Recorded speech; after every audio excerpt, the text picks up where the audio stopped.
او امام ظفر دا امام اعظم ابو حنیفه په شاګردانو کې دی.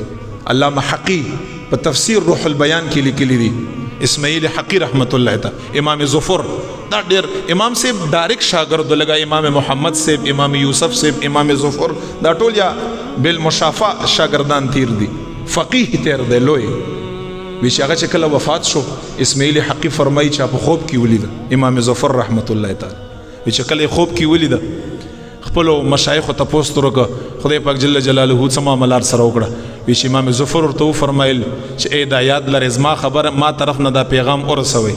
د مبارک په ژوند کې اخیرنی 2 کاله قرآن لور کړیو، دا مسائل او فقاهت او دا مکمل پرې خو داو 2 کاله اخیرنی قرآن لور کړیو. بس امام ظفر به د قرآن نه بغیر بل هیڅ نه وي، بس قرآن تلاوت.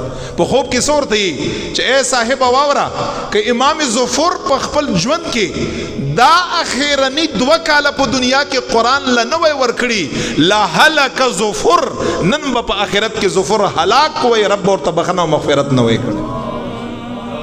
خو ما دا 2 کاله قرآن له ورکړي هغه اخیرنی عمر د 2 کالو د برکت تو وجه نه رب لا یزال وم بخلم او جنت ته يم داخل کړم.